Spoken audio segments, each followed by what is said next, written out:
आज हमारे साथ कुमैल फातिमा है, जिन्होंने जामिया मिलिया से लॉ की पढ़ाई की है और अब वो constitutional law and rights of women पर काम कर रही है। आपका बहुत बहुत शुक्रिया कुमैल, हमें अपना वक्त देने के लिए। वेलकम। कुमैल, आपका स्टडी ऑफ सब्जेक्ट लॉ है, आपने क्यों और कैसे चूज़ किया? तो इसका सफ़र बहुत ही मज़ेदार है।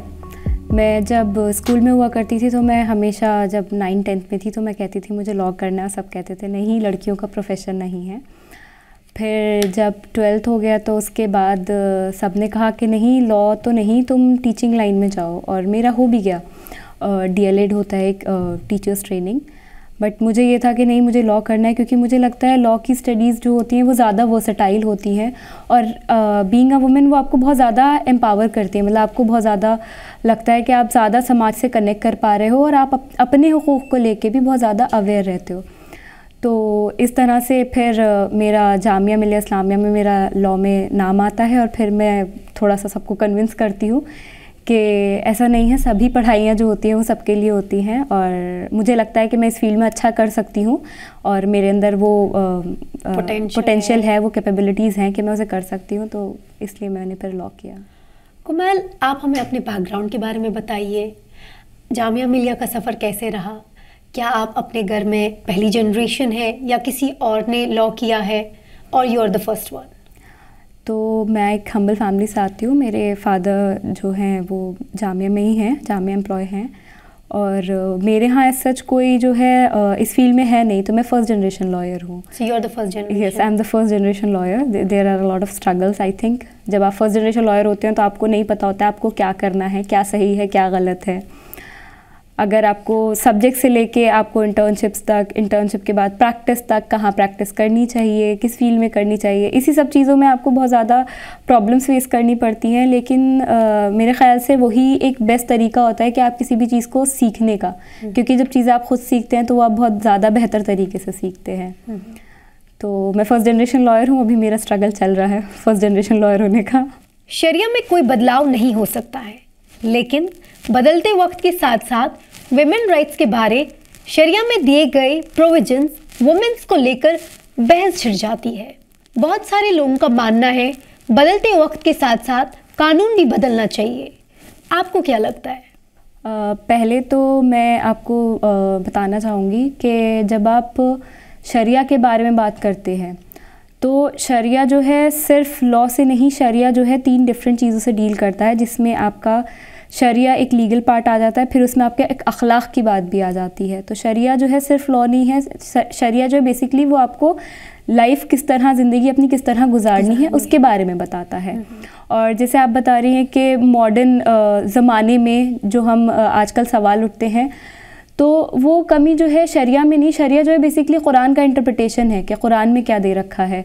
तो शरिया में अपने आप में कोई कमी नहीं है ये, क्योंकि आई थिंक इस्लाम जो है सबसे ज़्यादा प्रोग्रेसिव लॉज को दे रखा है उसने औरतों के लिए। और सबसे ज़्यादा अगर आप आजकल के दौर में कहा जाए फेमिनिज़म, तो अगर आप देखेंगे तो सबसे बड़े फेमिनिस्ट जो थे हमारे प्रॉफिट जो थे, नबी सल्लल्लाहु अलैहि वसल्लम थे, वो थे। क्यों? क्योंकि उन्होंने एक ऐसी ख़वातीन से शादी की थी, एक ऐसी खातून से जो उस टाइम पे एक बिजनेस वुमेन थी। हाँ, ठीक है, हज़रत खदीजा अलैहिस्सलाम। ठीक है, तो क्या आप उससे आपको क्या समझ में आता है कि आपको लगता है कि रिग्रेसिव अप्रोच थी इस्लाम की, या जिनको हम आइडलाइज़ करते हैं मोहम्मद सल्लल्लाहु अलैहि वसल्लम को, उनकी अप्रोच रिग्रेसिव थी? नहीं थी। अगर आप बात करें शरिया की तो कुरान में जो चौथा सूरा आता है, सूरा निसा, निसा का मतलब होता है औरत। वो पूरा सूरा जो है औरतों के हुकूक़ के बारे में बात करता है, औरतों के किस तरह से शादी में, निकाह में उनके हुकूक़ होने चाहिए, उनके बारे में बात करता है। तो जो कमी है मॉडर्न ज़माने में वो है इंटरप्रिटेशन की कमी, फ़िक़्ह जिसे कहते हैं। हमारा जो जूरिस्प्रूडेंस है वो हमारा वो डेवलप नहीं हो पाया, लेकिन अपने आप में शरिया पूरा है। जी, क्या आपको लगता है आज की तारीख में शरिया की बुनियाद पर औरतों को अपना हकूक़ मिल सकता है? दुनिया में शायद ही ऐसा मुल्क होगा जो प्योरली शरिया के बुनियाद पर इंसाफ करता हो। अगर हम औरतों के हुकूक़ के बारे में बात करें, जैसे मैंने अभी आपसे कहा, और अगर सिर्फ इंसाफ के बारे में बात करें तो इस्लाम में 2 वर्ड्स यूज़ हुए हैं, अदल और क़िस्त। I think I am right, it's क़िस्त, या अदल और क़िस्त। ठीक है। और बैलेंस की बात की गई है इस्लाम के अंदर हमेशा। तो अगर आप सूरह निसा पे ना जाके अगर आप सूरह रहमान में जाते हैं तो सूरह रहमान में एक आयत है वस्समाअहा व रफ़अहा व वज़अल मीज़ान, ठीक है, इल्ला तत्गौ fill Meezaan, which means balance की बात हो रही है। बैलेंस क्रिएट किया है ऊपर वाले ने, जिसने जन्नत क्रिएट की, जिसने आसमान को बुलंदी पे पहुंचाया है, उसने ही बैलेंस क्रिएट किया है। इम्बैलेंस की बात नहीं हुई है, बैलेंस की बात हुई है। औरतों के इक्वल राइट्स की बात भी है इस्लाम के अंदर, हर किसी के इक्वालिटी की बात की गई है। तो औरतों की भी इक्वालिटी की बात की गई है। अगर आप देखेंगे तो हमारे यहाँ अब मॉडर्न लॉ ने जो है रूल ऑफ लॉ की बात होती है कि लॉ की नज़र में सब जो है बराबर होंगे। कुरान ने ये बात 1400 साल पहले कह दी है कि सब बराबर होंगे। जब आप जमात में जाते हैं तो जमात में आप देखते हैं सब बूढ़े बुजुर्ग, बच्चे, जवान, अमीर, गरीब सब एक साथ खड़े हो जाते हैं। बोलते हैं ना, हम एक ही सफ़ में खड़े हो गए, महमूद अयाज, ना कोई बंदा रहा ना कोई बंदा नवाज। तो औरतों के लिए भी यही चीज़ है, औरतों के सारे हुकूक दिए हुए हैं। औरतों को आराम से उसके, अगर हम शरिया को अगर प्योर सेंस में लेकर आएँ, दिक्कत ये हो गई है कि जो एक्सेप्शंस हैं उनको हमने लॉ समझने लगे हैं। क्यों? क्योंकि इंटरप्रिटेशन की कमी है। क्यों? क्योंकि पैट्रियार्कल सोसाइटी थी, उसने उसको अपने हिसाब से इंटरप्रेट किया। अगर आप तलाक़ की बात करें तो सिर्फ लोग तलाक़ को किस तरह फेमस कर रखा है कि तलाक़ बिद्दत है, ट्रिपल तलाक़ है। वो तो विद इन इटसेल्फ कहा जाता है कि तलाक़ बिद्दत है। आप तलाक़ हसन देखिए, तलाक़ अहसन देखिए। हसन जो है वो, हसन जो होती है वो कहा जाता है उसमें 3 डिफरेंट पीरियड्स में तलाक़ को प्रोनाउंस किया जाता है। उसके बीच में रिकन्सिलिएशन की भी बात की गई। सूरह निसा में रिकन्सिलेशन की बात की गई है कि अगर 2 लोगों में झगड़ा हुआ है तो उनको लोग आए रिकन्साइल कराएं। तो उनको क्यों इंसाफ नहीं मिल सकता? उसी के अंदर और कहा गया है कि शौहर को जो है अपनी बीवी को मेहर देना चाहिए, उसको उसका मेहर का हक़ नहीं मारना चाहिए। तो अगर आप प्योर सेंस में अगर शरिया को फॉलो करेंगे तो औरतों को आई थिंक उससे ज़्यादा प्रोग्रेसिव कोई लॉ है ही नहीं वुमेन के लिए। आप मॉडर्न लॉ और शरिया दोनों के बारे में पढ़ चुकी हैं। क्या आपको लगता है दोनों को रिकन्साइल किया जा सकता है? Can there be meeting points between the two? Reconcile आप जिस तरह आप कह रही हैं रिकन्साइल किया जा सकता है, तो आपके हिसाब से अगर हम अपने प्रेजेंट के हिसाब से देखें तो मॉडर्न लॉ और शरिया में कोई एज सच मेजर डिफरेंस नहीं है। क्योंकि अगर हम अभी के अप्रोच देखें तो मॉडर्न लॉ में क्या है कि वुमेन को राइट मिलना चाहिए, ठीक है, वुमेन को मर्दों के बराबर राइट मिलना चाहिए, उनको तालीम मिलनी चाहिए, उनको प्रॉपर्टी में राइट मिलना चाहिए। अगर आप शरिया में देखें तो वो तो ऑलरेडी दिया हुआ है। हमारा जब कुरान का जब पहला सूरा आया था, सूरह अल अलक़, तो उसमें बात की गई थी इक़रा की कि पढ़ो। फिर उसमें बात की गई अल्लमल इंसाना मालम यालमू, मतलब taught man which he new not.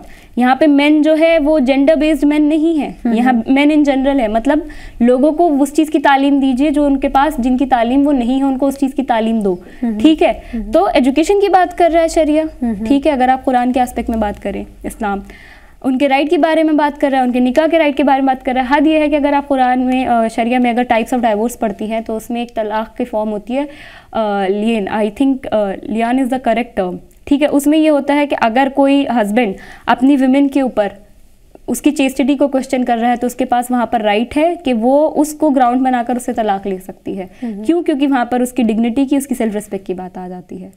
तो इस्लाम तो अपने आप में ऑलरेडी इतना प्रोग्रेसिव लॉ दे रखा है। आप मॉडर्न लॉ में आप अब बात कर रहे हैं, आप 21वीं सदी में बात कर रहे हैं। 1400 साल पहले वो चीज़ शरिया में हो चुकी है।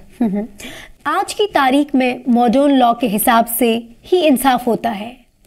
ऐसे में शरिया लॉ की रेलेवेंस को कैसे जस्टिफाई कर सकते हैं? मॉडर्न लॉ में शरिया के रेलेवेंस को, जैसे मैंने भी आपको बताया कि जो चीज़ें मॉडर्न लॉ में अभी हो रही हैं, शरिया उन चीज़ों को पहले कर चुका है, ठीक है। वो चीज़ें ऑलरेडी एग्जिस्ट करती हैं शरिया के अंदर। आई थिंक अगर शरिया की बात की जाए, शरिया में कमी कहाँ हो रही है, तो मेरे ख्याल से हमारे यहाँ जो सोसाइटी में कमी है वो कमी है हम लोगों में। हम जो है उसको सही मतलब से उसको समझ नहीं पा रहे कि उसका सही मतलब क्या है। हम उनको उस तरीके से इम्प्लीमेंट नहीं कर रहे जिस तरह से उनको इम्प्लीमेंट होना चाहिए था। हमारे यहाँ अभी जूरिस्प्रूडेंस की कमी है, जूरिस्प्रूडेंस की एज इन के एक लीगल अप्रोच की। जैसे अब मैं इसको आपको एक एग्जाम्पल दे के बताना चाहूँगी कि जब जंग बद्र हुई थी तो जंग बद्र में 70 लोग थे, आई गेस 70 जो था शायद नंबर था लोगों का, 70 या 80, जिनको जो कि एक तरह से प्रिजनर्स ऑफ वॉर थे। मतलब कि वो बंदी बनाए गए थे जंग जीतने के बाद। वो मक्का के थे और मदीना में उस टाइम जो थे वो नबी सल्लल्लाहु अलैहि वसल्लम हिजरत कर चुके थे शायद, और वो मदीना के थे, तो ये माना गया था कि वो लोग उस सोसाइटी से आ रहे थे जो एक ऑलरेडी एजुकेटेड सोसाइटी है। तो वहाँ पर उन्होंने कहा कि हम आपको छोड़ देंगे, नबी सल्लल्लाहु अलैहि वसल्लम ने, हम आपको छोड़ देंगे अगर आप जो है एक आदमी जो एक प्रिजनर ऑफ वॉर है वो हमारे यहाँ के 10 बच्चों को तालीम देगा, ठीक है। तो ये जूरिस्प्रूडेंस आप उस टाइम में देखिए। अभी हम बात करते हैं कि जेनेवा की बात करते हैं कि प्रिजनर्स ऑफ वॉर के राइट को प्रोटेक्ट करना चाहिए, इनके साथ कोई इनह्यूमन ट्रीटमेंट नहीं करना चाहिए। नबी सल्लल्लाहु अलैहि वसल्लम तो कई साल पहले कर चुके, इस्लाम में ये चीज़ पहले हो चुकी, जूरिस्प्रूडेंस डेवलप हो चुकी। कमी हम में और हमारी सोसाइटी में है कि हम उस जूरिस्प्रूडेंस को एक्सेप्ट नहीं कर पा रहे और हम उसको उस तरीके से नहीं समझ पा रहे हैं जिस तरह से उसको, जिस वजह से उसको लेकर आया गया था। इसलिए हम पीछे हैं। अगर हम उसको सही उस सेंस में लेकर आए तो हम मॉडर्न लॉज तो अब बात एक्सेप्टेंस की जरूरत है, एक्सेप्टेंस की जरूरत है और प्लस करेक्ट इंटरप्रिटेशन की जरूरत है। क्योंकि बीच में जो पेट्रियार्कल सोसाइटी आई ना, उसने उसको औरतों को एजुकेशन नहीं लेने दी, औरतों के पास इतनी तालीम नहीं थी बीच दौर में, तो वो ना तो वो समझ पाई हैं, जिन्होंने उन्हें पढ़ाया उन्हें वो उस तरह से पढ़ा दिया गया है कि ठीक है जिसको जो बोल दिया वो मान लिया। तो आई थिंक हमें भी ज़रूरत है जिसको जो बोल दिया जो मान लिया वाली फेज छोड़ के हमें खुद आगे आना चाहिए, हमें खुद समझने की ज़रूरत है, रादर देन सेइंग कि मुस्लिम लॉज रेग्रेसिव हैं और औरतों के ख़िलाफ़ हैं। आई थिंक हमें उसको एक पॉजिटिव अप्रोच के साथ देखना चाहिए और उसको सही मायनों में पढ़ना चाहिए। शरिया और मॉडर्न लॉ में हम अक्सर देखते हैं सेम वेव्स नहीं होती है, क्या डिफरेंस रहती है? As a scholar in contradiction को कैसी देखती हैं आप? आपने अभी इनहेरिटेंस की बात की, लेकिन जैसे मॉडर्न लॉ में अब कहा जा रहा है कि विमेन का राइट ऑफ इनहेरिटेंस होना चाहिए। इनहेरिटेंस मतलब कि उसको भी अपने फादर की प्रॉपर्टी से या हस्बैंड की प्रॉपर्टी से हिस्सा मिलना चाहिए, ठीक है। अब आप कह रही हैं कॉन्ट्रडिक्शन है यहाँ शरिया में। अब हम शरिया के बारे में बात करें, शरिया में ये डिफाइंड है ऑलरेडी कि विमेन का राइट जो है उसके फादर की प्रॉपर्टी में है। इनहेरिटेंस राइट हमारे यहाँ हमेशा से है। मॉडर्न लॉज अब लेकर आ रहे हैं कि विमेन को पार्टनर बनाना चाहिए, पिछले डिकेड में आया, अभी 1 डिकेड 1.5 डिकेड पहले। हमारे यहाँ ये राइट हमेशा से है कि औरत के पास राइट है। अगर आप हज़रत फातिमा का एग्जाम्पल देखें तो बागे फ़िदक की बात होती है, वो नबी सल्लल्लाहु अलैहि वसल्लम से उन्होंने इनहेरिट किया था, ठीक है। तो हमारे यहाँ हमेशा से राइट ऑफ इनहेरिटेंस है। बात होती है डावर की, ठीक है, महर जिसे कहते हैं। महर का लोग कई बार गलत इंटरप्रिटेशन कर देते हैं, लेकिन महर जो होता है विमेन को एक फाइनेंशियली स्टेबल पोजीशन में भी रखने का उसका एक जूरिस्प्रूडेंशियल एस्पेक्ट ये है। एक तो एक टोकन ऑफ रिस्पेक्ट माना जाता है, साथ ही साथ एक उसको एक फाइनेंशियल स्टेबिलिटी दी जाती है, ठीक है। तो हमारे यहाँ कॉन्ट्रडिक्शन तो है ही नहीं, इनहेरिटेंस है हमारे पास ऑलरेडी। डावर की बात होती है। अगर बात की जाए कि हद ये है कि हमारे यहाँ अगर आप कॉन्सेप्ट देखें कि अगर तलाक होती है या अगर डिसोल्यूशन ऑफ मैरिज होता है शौहर की डेथ की वजह से, तो विमेन को इद्दत का पीरियड दिया जाता है। इद्दत का पीरियड क्यों दिया जाता है? ताकि इफ़ शी इज़ प्रेग्नेंट तो वो जो बच्चा है उसकी पैटर्निटी भी असर्टेन हो सके, ताकि कल को कोई इसकी चेस्टिटी को क्वेश्चन ना कर सके, ना मदर की ना बच्चे की। तो वो तो ऑलरेडी इतना प्रोग्रेसिव है, उन्होंने तो इस चीज़ को इतने पहले सोच लिया, तब तो साइंस भी नहीं थी, लेकिन उन्होंने भी इस चीज़ को सोचा कि 4 महीने का पीरियड देना है, 4 महीने 10 दिन का, कि अगर हस्बैंड की डेथ हुई है 3 महीने का देना है, अगर डाइवोर्स हुई है, अगर नहीं हो पाई तो फिर इद्दत का पीरियड उस बच्चे की बर्थ तक एक्सटेंड हो जाएगा, ठीक है। इद्दत में क्या होता है, अगर हमारे व्यूअर्स को नहीं पता होगा, इद्दत में ये होता है कि उस टाइम पे औरत को किसी नामहरम से मिलने की इजाज़त नहीं होती।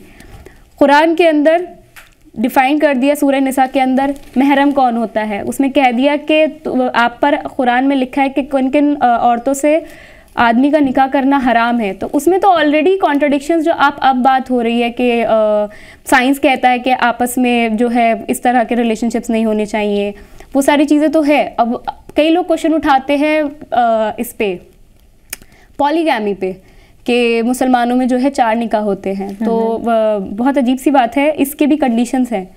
इस्लाम अगर आप पढ़ेंगे, शरिया पढ़ेंगे, आप निसा पढ़ेंगे, तो उसमें जब निसा में लिखा है ना कि अगर हस्बैंड के पास चाहता है कि अगर उसकी एक वाइफ से नहीं बन रही तो वो 2, 3, 4 तक निकाह करे, ठीक है। अगर ये चीज़ लिखी हुई है तो उसमें लिखा हुआ है कि उसकी भी कंडीशन है, अगर विमेन जो है वो कंसीव नहीं कर पा रही है या उससे मतलब उन दोनों का एक तरह से एक अच्छा बॉन्ड नहीं बन पा रहा है उस सिचुएशन में। फिर उसके आगे जो लाइन लिखी है वो ये है कि सिर्फ तब जब वो इस चीज़ को लेकर अश्योर कर सके कि वो उनमें इक्वालिटी कर सकता है। लेकिन उसके आगे की लाइन किसी को नहीं, इक्वालिटी तक की भी आपको और हमको पता है। उसके आगे क्या लिखा है? उसके आगे लिखा है कि बेहतर है कि वो एक ही से करे, बेहतर, ठीक है कि वो इन सब सिचुएशंस के देने के बाद कहा गया बेहतर है वो एक ही से करे, क्योंकि ये एक्सपेक्ट किया जाता है इंसान से कि वो एक की तरफ ज़्यादा रुजू हो जाएगा और दूसरे को नेग्लेक्ट कर देगा।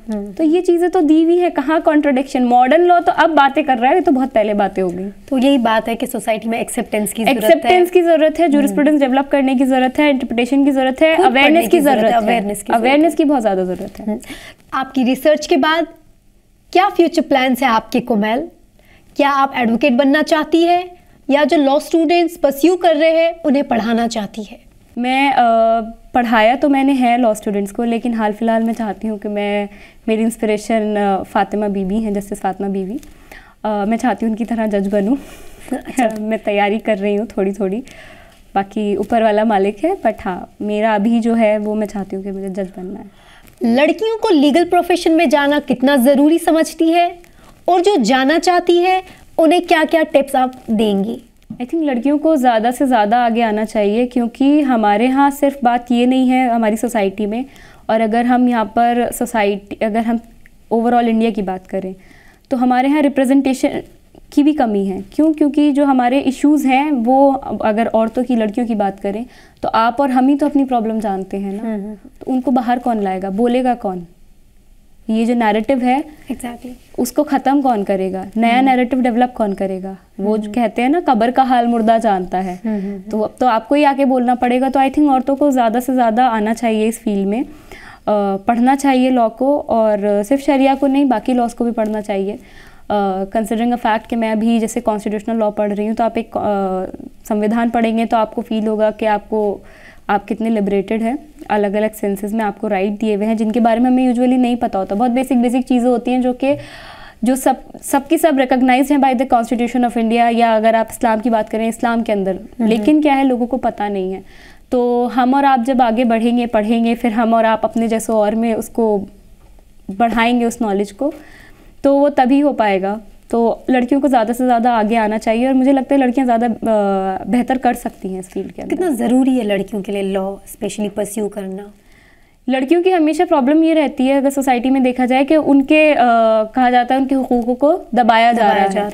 तो हुकूक दबाने से पहले तो उनको पता हो कि उनके हुकूक हैं, और वो हुकूक जो हैं वो उनको क्या कर सकती हैं, वो हुकूक उनके रिकग्नाइज्ड हुकूक हैं, मतलब कॉन्स्टिट्यूशनली उन चीज़ों का रिकग्निशन दे रखा है। तो जब लड़कियां आएंगी उनको पता होगा कि क्या चीज़ सही है क्या चीज़ गलत है, तो वो अपने जैसी और 4 लड़कियों को उस प्रॉब्लम में से खींच के बाहर लाने की कैपेसिटी रखती हैं। क्योंकि वैसे तो कहा जाता है कि लड़कियां इमोशनली बहुत ज़्यादा वीक होती हैं, लेकिन आई थिंक उनका ये इमोशनली वीक होना उनकी उनका एक कैलिबर डेवलप करने में भी हेल्प करती हैं, कि वो दूसरों की प्रॉब्लम्स को बहुत जल्दी सेंस कर पाती हैं। कि अगर कोई लड़की है सामने, वो देखेगी कोई परेशान है, तो उसको वो हाव भाव से, उसके चाल भाल से वो उसको महसूस कर लेती है। तो मेरे ख्याल से अगर ज़्यादा से ज़्यादा लड़कियां आगे आएंगी इस फील्ड में, पढ़ेंगी, काम करेंगी, तो सोसाइटी को और ज़्यादा डेवलपमेंट के चांसेस होंगे। तो बहुत बहुत शुक्रिया कुमाल हमें अपना वक्त देने के लिए।